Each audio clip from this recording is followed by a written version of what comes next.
Everybody deserves a second chance, even video games.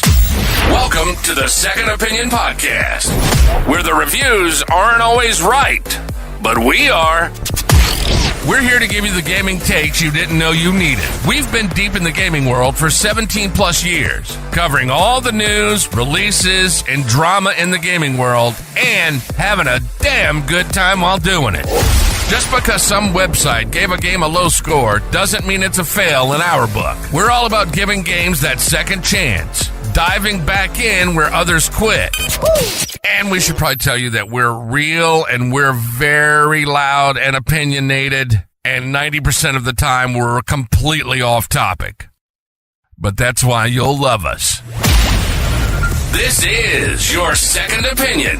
Now, here are your hosts, Toaster, Soleb, and Bolts.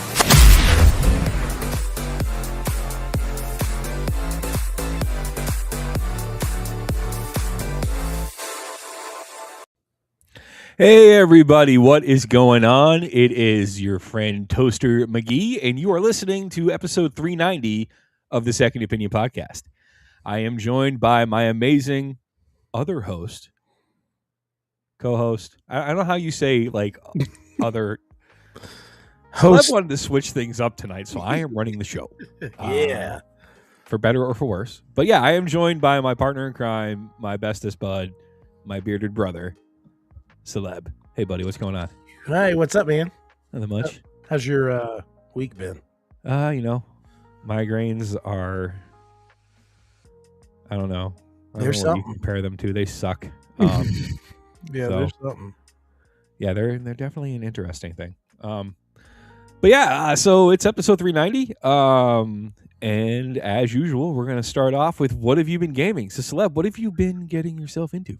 Bro, I have been playing nothing but Marvel Rivals. I have become re-obsessed with the game. I don't know why, but I just have really, really become obsessed with it. I've been playing a lot as Thor, Wolverine, and the Punisher.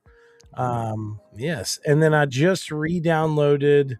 I was playing Ghost of Yotai, but then I just re-downloaded Spider-Man 2. So me and Dante have been kind of playing that. Like I'll play some for a little bit, and then he'll play a little bit, and he's finally kind of understanding the more like complex games. And the other day when I was playing it, there was like scenes happening. I'll look over there, and he's like, I said, "Are you enjoying the scenes?" And he was like, "This is like a movie." And I said, "That's what's great about gaming, son, is it's like a movie, but it's like right up in your face." And I mean, Insomniac did such a great job with those two titles. You know, like actually all three of them, Spider-Man, Spider-Man, Miles Morales, and then Spider-Man 2. They're just, I can't wait to see what they do with Wolverine. Dude, I'm ready. Yeah, I mean, the gameplay footage we've seen so far looks absolutely amazing.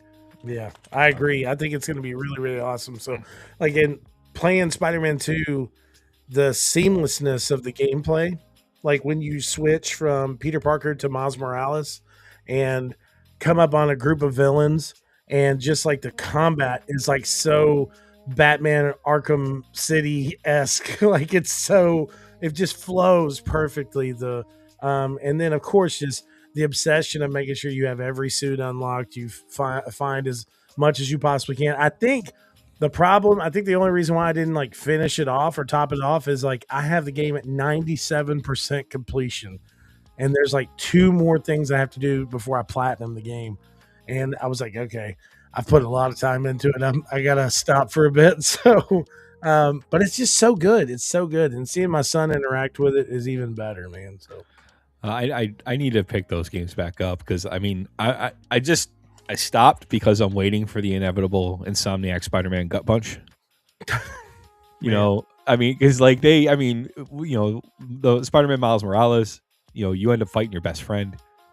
The original Spider-Man, like Aunt May dies, and she come to find out she knew you were Spider-Man the whole time. Oh, man. And yeah, it was just, and like it's so beautifully animated and so amazingly, voice acted that you're like sobbing on your couch, like. Whoa. So The only thing that threw me off was when they switched Peter Parker's face. And they were like, I feel like this is going to be a really great game for us, and it launches and it does really good, and then like I can't remember how long it was. I think it was like a year. It was. I think they switched his face out in the remaster for the PS5. Yes, and they were like, I think the face for the character was more in line of what the actual voice actor looks like, or something like that. I don't know. I can't remember the reason why. But I was like, what the heck? Like, what is happening? So I don't know, man. But what have you been gaming? What have you been playing? So lately I've been playing Enshrouded with my wife. She has been trying to get me to play Valheim, but I'm not a big Valheim guy. Enshrouded is a lot more fun. Like she's amazing at building stuff. Like it blows my mind when she's like, "Oh, look at my house," and I walk in and it's like a freaking Beverly Hills, mansion. It's got like a basement, like sliding doors everywhere. It's all fully decorated. And then you come over to my world and there's like a shack with like a cot. Like the survivors that you find are sitting there huddled under a shed, like, this is the shelter we got. It's the same way in Fallout 4. Like, you go to any of my settlements, they have what they need. They got beds and they got roofs over their heads. You go to one of my wife's settlements, there's a bar. She's got a fucking shopping mall set up. Like, it's crazy. Yeah. And it was funny. She got really into Fallout 4, and she was doing all of the companion quests, and she's like, what did you do this one? I'm like, no. She's like, I thought you beat the game. I was like, yeah, I did. It's me and the dog. I'm the lone wanderer. Oh my god. She's like, I thought you beat the game. You're like, because they should be able to fend for themselves, for Christ's sakes. Right. Like, yeah. But that is hilarious, bro. Especially when you just said that. Like, I thought you beat the game. I swear that's exactly how Dara said. Like, she brought up something about God of War Ragnarok one day, and she was like, which way did you go on this? And I was like, I can't remember. She's like, didn't you beat the game? I'm like, yes, I beat the game. What are you talking about? You questioned my gamer accolades. Yeah, right? You should know. Yeah, of course I beat the game. Did you hear where there's supposedly the rumor is he's going to Egypt next?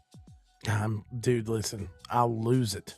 Which I guess is like a return to like the Bridge comic from where he left Greece and showed up in Norway, I guess. But I was like reading an article because they were talking about like, well, how would you why would Kratos care about the Egyptian gods? Like, send Kurt Russell. That was a Stargate reference for any of you whose joke that just flew over your heads. Caleb, did you just freeze up?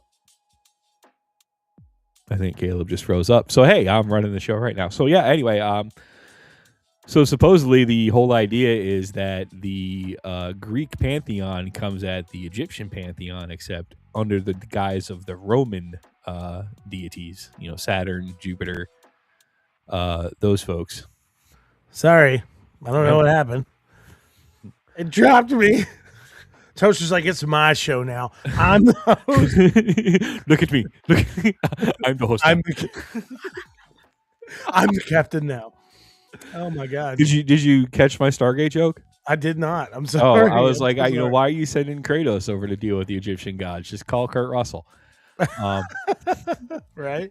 But yeah, no. So it turns out, I guess, from what I was reading, there was a comic that took place between the events of the Ghost of Sparta in Greece, and then how he came to Norway.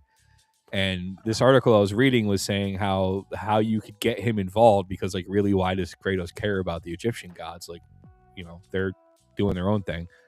And somebody was like, well, you could have them be under attack by another pantheon. And it turns out, Old Man Withers is actually Zeus in disguise as Jupiter or whatever, right, like with the Roman pantheon. So that would be interesting. That would be interesting. And I mean, as long as they stick to that formula that they've got with, God of War and then Ragnarok, those are great games. Not taking away anything from the, the first titles that came out, but it was nice to see like a grizzled, mature, Kratos. And I don't know, he's just like, I mean, he felt brutal in the first couple of games, but when he like loses it in God of War and God of War Ragnarok, it's like a whole new level of like, I'm gonna rip your throat out and show you what it looks like. I feel like it's like two different angers. It shows two different sides of anger because in in between two and in between God of War 2 and God of War 3, we saw Kratos featured as more of like the rage monster. Like 2, he was kind of tilting that way. Like he's already had his arrogance, but then the rage started just like infesting his body to where when 3 comes around, you see like, listen, I will still say to this day, some of the best scenes in the history of God of War were from God of War 3, especially God of War 3 Remastered. When we saw that high definition of Kratos looking at Zeus and he's like, hello, Father, I have returned. And I was like, I just remembered like, oh my God, he's about to. And when he kills Poseidon, it's so brutal. And even like Icarus, like everybody, it's just brutality and rage. So when we get to 3, of course, he's thinking of all these horrible past doings, but like he knows that when you see that moment of his rage kind of come out, even though it is rage, it's more kind of like anger of like a father having to do what he needs to do to protect his child. And it's like the anger of like the old hitman who was like, I was finally settled down, I was finally relaxed, I was retired, and now you've done pissed me off. This is the origins of John Wick. He was Kratos first. But I think the kicker with like God of War and Ragnarok is like they pick a fight with him really for no reason. Like Baldur shows up and he's like, I'm gonna fuck you up. And Kratos is like, who? What? Why? What? I was gonna just read my newspaper, you young asshole. Yeah, bro. Leave me be, please. But as God of War fans, Soleb and I could probably talk about it for the rest of the show. But we do have some interesting and some disturbing shit to talk about on today's episode. We do. So you know what? We're going to go ahead and get the disturbed shit out of the way. Because how I've survived our current environment, we'll say, has been sarcasm and dark humor. Yeah. So here we go. Turns out, unsurprisingly to anyone who was paying attention, Epstein got banned by Xbox Live for life. Which, I mean, this is the thing that kind of pisses me off about this whole thing, and this all goes back to Gamergate. And if you'll follow my thread, you will understand why. So for those of you who aren't familiar with Gamergate, and I'm probably going to get in a little bit of trouble for saying it the way I do, but this is how I interpret it. It all started because 2 people didn't know how to act like adults. Yeah. There was a game that came out called Depression Quest that got really good reviews because it was like really one of the first indie video games to like really deal with mental health. And, gaming for me and for a lot of people I know is their mental health padding or, booster or whatever. The friends you make and the games that you play, they become your family. So, it was nice to see that mental health was brought into, the gaming forelight, and the game got great reviews.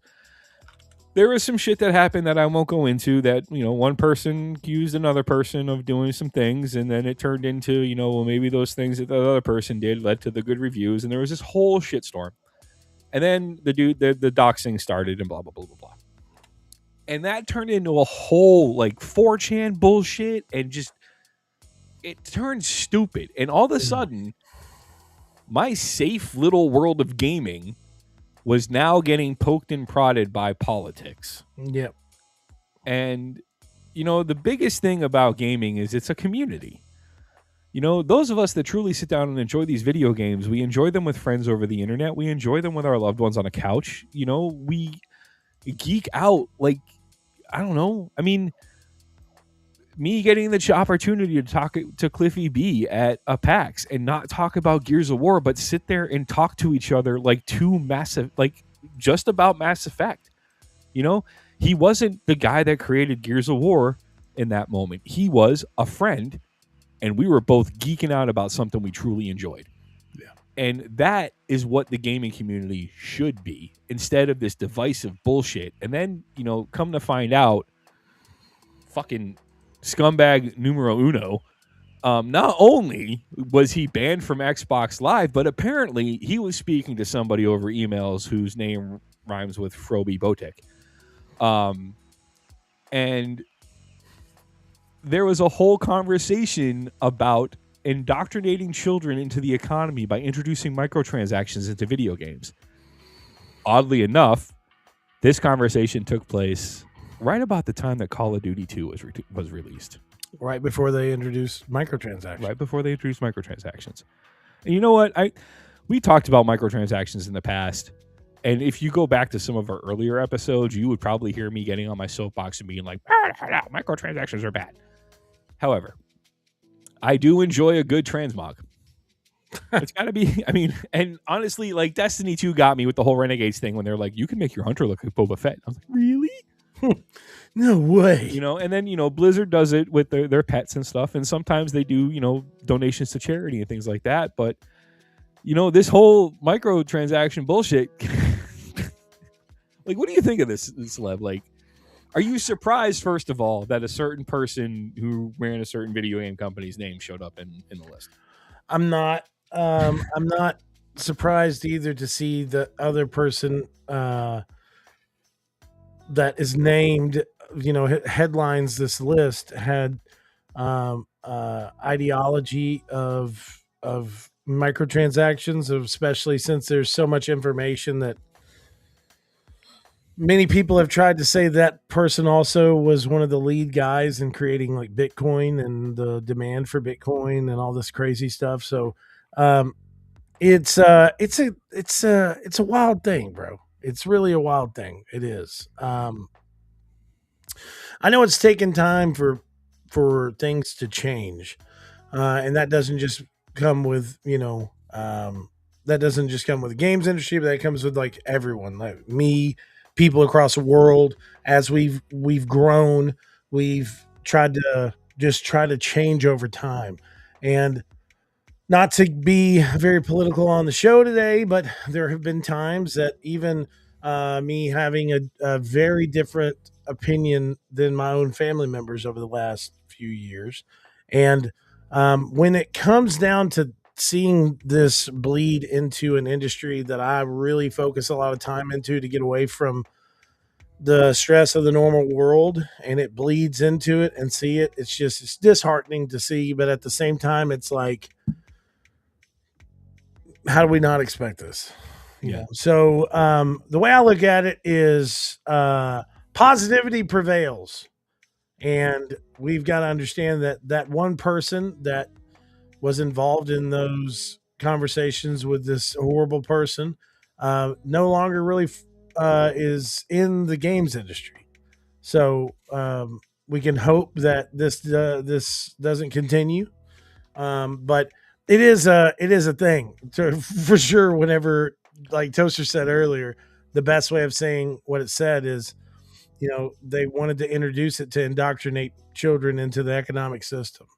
That's some creepy cult shit, so that's just crazy, bro. So, I don't know, man. I don't know. It's fucked up. Like, Yeah. Like the idea of that dude creeping in a lobby, like, oh man. Like, I saw this video. This guy was like, so you're telling me when I was playing Call of Duty back in the day, there was a very big possibility that at random I could have been in a game with this person? And they're like, yes, very big possibility. like, you just want to go back to the bathroom and just eyeball bleach. Like, no. Yeah. It's just crazy. It is awful. And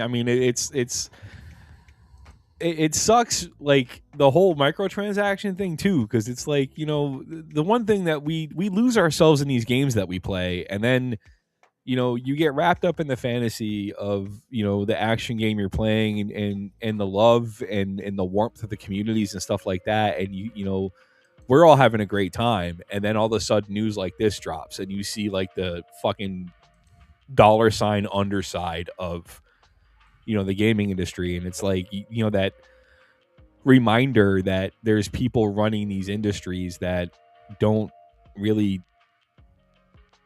connect with the fans and stuff like that, and it's all just numbers and dollar signs to them, and they don't understand that you're screwing with something that made somebody really, really happy.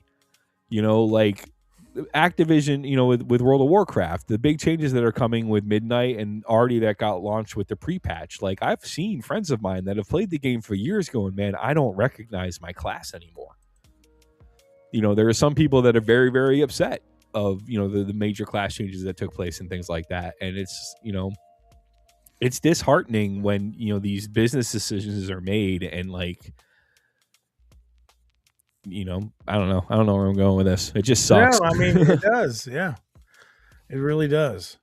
So it's confusing. We'll end this segment on a God damn it, Epstein. Yeah, that's right. Fuck out of my games, dude. So yeah, leading into Azeroth, they did have some big news today, or a couple of days ago, with the state of Azeroth, which laid out the roadmap for what Blizzard is planning with after the launch of the new Midnight expansion coming out. The big thing that they started including was housing. I personally have played around with it a little bit. I got myself a nice little beachside bungalow, pristine waterfront property. That's right. In Revelry Row.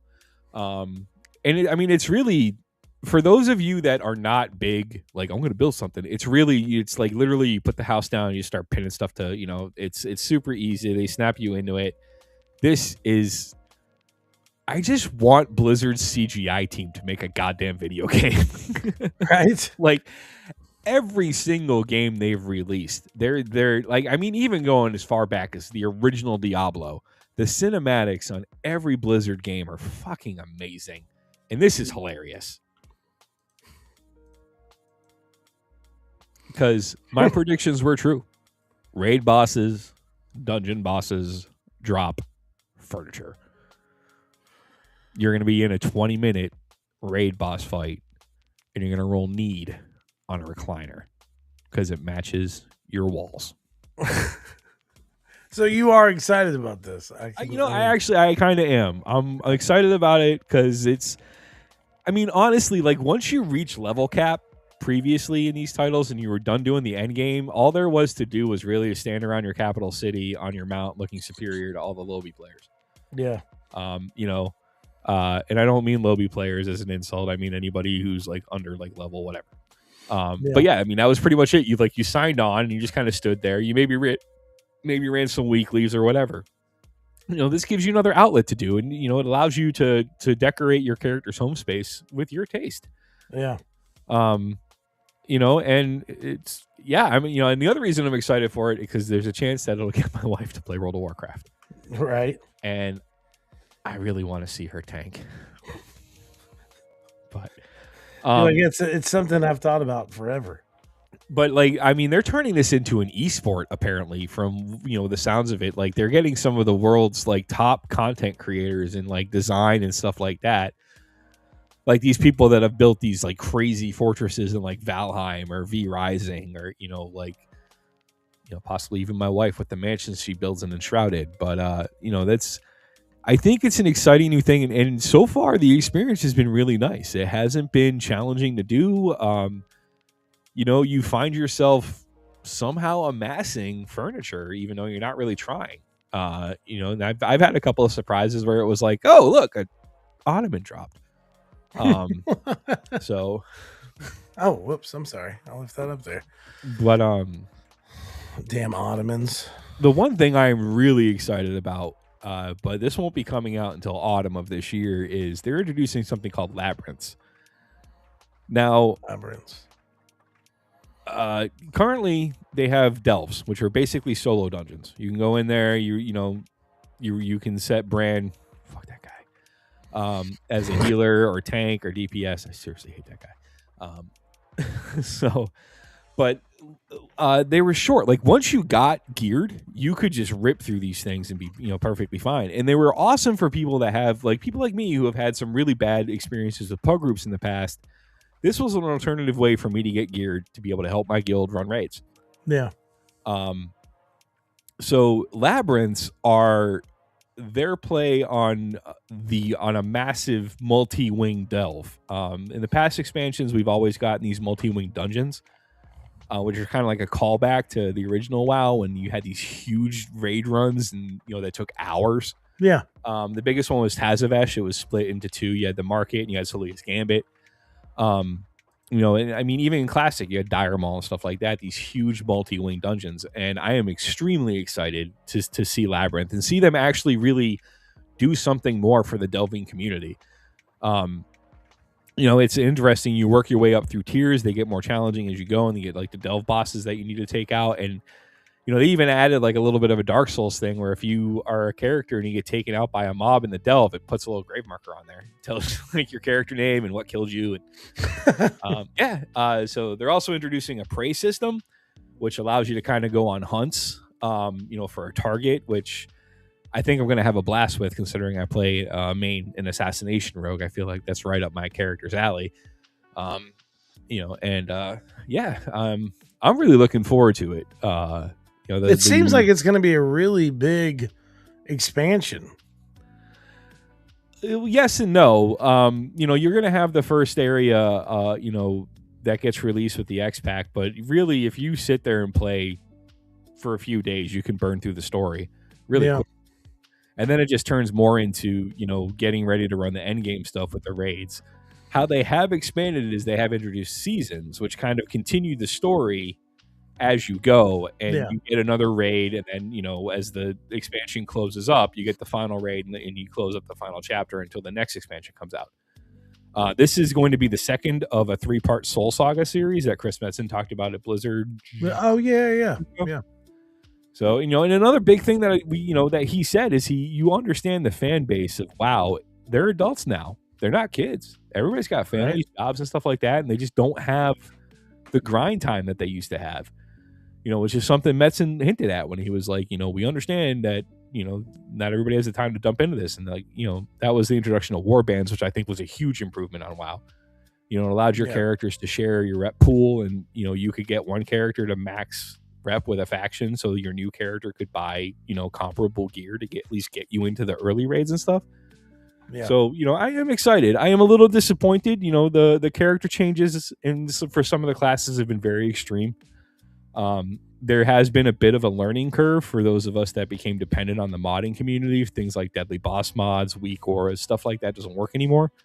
So you're having to like relearn fights and relearn triggers, especially in like boss battles that might have a tank swap where you have to taunt, the boss off of the other tank.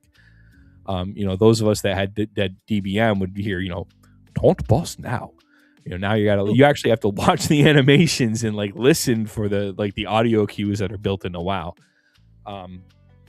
I am hoping that some of that kind of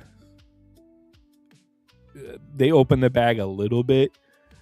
I feel like them ripping the Band-Aid off the way they did was just rough. And I think a lot of people are still trying to come to terms with that, which is why a lot of people are kind of upset and they're like, I don't recognize the game. So I'm hoping, somewhere down the road that community feedback, they'll be like, okay, let's find a happy medium. So. Yeah. And that's understandable. I mean, with MMOs in general, you always have to have that happy medium because there's so many players that they pour their life into these games, and that's to see a quality of life change. That's something that's something that they really focus on a continuous basis can at times be a detrimental change to that gamer. You know what I'm saying? I mean, it's, but I've never, you've tried to get me into, I try to get everybody in a while, really. Cause really I need tried. a healer. I need to send you all these WoW books that I have. Whenever I worked at GameStop, I like when the collector's editions would like go on discount or something like that, I'd be able to get them for like $10. Nice. So I have all these collector's edition like WoW books from what's the one? What's the season with the pandas? Oh, Miss of Pandaria. Yeah, so I have like a Mist of Pandaria collector's book, and I have all these. I mean, it was like 4 or 5 expansions that I got. Nice. But over time, I ended up losing the boxes, which I have a couple of them too. From when Scully and I did the unboxing of Motherfucking Pandas. Motherfucking Pandas. So not to bump in on the hosting of it, Toaster. First and foremost, I'm going to say that was brilliantly laid out. Guildmaster Toaster. I mean, that was fucking amazing. The information that you gave me just from that bit on news, I was like, man, do I want to play WoW? Like, if WoW came to console, bro, I'd play it. Like, oh, dude, tomorrow. That's happening. I mean, I'm on it. Like, I mean, you look at ESO. ESO's on Game Pass. ESO's on Game Pass. Fallout 76 is like massive on Game Pass. I mean, I really hate saying this, but Amazon's recent MMO that I went and checked out, and all this is getting shut down. So pretty irritated at Amazon to hear that, especially after talking to the team members over there about how passionate they were of making this like a not really having a timeline, but they were like, we really want to like relaunch it on a console and then start building where we're at now, and to see them put so much time and effort into that to have it just ripped away is crazy. But we were going to talk about the PlayStation handheld, but I don't really think there's a reason for us to talk about that. It's like a new version of the PlayStation Portal. It's going to have like a better screen. I did want to quickly talk. We don't have much time left, but I did want to quickly talk about WWE 2K26 with its launch date and all that. So I'll take it on this one because I'm fucking. If I was CM Punk, I would be a little pissed about my face. That face looks like if Edge and CM Punk had a baby. The graphics are way better than what they used to be, okay? I understand that, but so you need to put that picture up on the screen. Seriously, dude. Looks like Edge and fucking CM Punk had a baby. This is shared from Game Informer. Look at that. Look at that forehead. It's pretty massive forehead. It's like a 5 head. But I'm going to scroll down on here. Please make sure to check out Marcus Stewart and the entire crew over at Game Informer. I'm so glad Game Informer is back. They're going to have a total of 400 superstars in this upcoming, which you can see. This is just some of the superstars that are going to be in there. They're going to have Andre the Giant. There's Logan Paul in there. Get him the fuck out of there. I know. I hate Logan. I was going to say Rogan Paul. Whatever. Both of them. Rogan Paul. That is like the worst Chad ever. Oh my God, bro. That would be horrible. Rogan Paul. Also, additionally, they're going to have former TNA World Champion and recent WWE signee. Say his name and he'll appear. Joe Hendries. I'm excited about that. Dude, I fell down that fucking rabbit hole. Like, I don't even watch wrestling. Like, the last time I watched wrestling, John Cena was wearing bright pink trunks, for Christ's sakes. And then the first guy I started watching his intros is there's this dude, I think, on the independent wrestling circuit named Steven Flo. Yeah. And it's totally, his entrance music is Even Flow, but all the lyrics are replaced with Steven Flo. And that just cracked me up. And then all of a sudden I see like this Where's Waldo thing of like, say his name and he appears. Like, I believe in Joe Hendry. I was like, what the fuck? Yeah. And I started watching. The first time I watched all of it, I was laughing my ass off. He comes out of a trash can, the wall, eyes just above the frosted part of a glass door. And like the dude ridiculous. Comes out and he's just like, and he kind of looks like my cousin. And he turns. Yeah, he kind of looks like one of my cousins, which makes it even funnier. Well, as you can see, there's multiple. There's all kinds of stuff that was announced. The launch date, It's supposed to be coming out, I think, this coming March or May. I think March 13th is when the game comes out, which is crazy. That's just in 1 month, man. But there's a standard edition, a King of Kings edition, the Attitude Era edition, Monday Night War edition as well, which from what I've read, that's going to be a really big focus on the game. The island is back, which is the social hub, which I thought the island was okay. I thought it was kind of cool, but the my rise, my GM, and my faction is always really really cool to play. I got into my faction on 2025 a little bit more than what I did on 2024, and the card based stuff kind of just, I don't know. It's never really been something that I've been extremely into on any game. Madden, NBA, pretty much everything. I got the hiccups. I'm sorry. It's been a minute since I played one of the WWE games, but I do remember when I played the one I played years ago. I literally spent like hours in the character creator. Yeah, exactly, bro. Like that's what I always end up doing. I spend way too much time in that. But the big thing is like with this edition, there's a possibility. They said maybe that this is going to happen. Said maybe stay tuned from what Visual Concept said. But Lucha Libre AAA, which was acquired by WWE, is supposed to be featured or possibly going to be featured in the game as well. I'd really like it if we also got a little bit of like a side showcase mode for the Attitude Era. I don't know if that's what they're doing with some of this, or they're like the Attitude Era version. Of course, comes with, let's see, the Attitude Era version comes with the King of Kings version, the Ringside Pass Premium Season 1 through 4, Attitude Era Pack. So it's going to be The Rock 1999, Kane 1998, China 1997, Stone Cold Steve Austin, the Rattlesnake, the Rock People's Champ, all these different types of versions of these characters.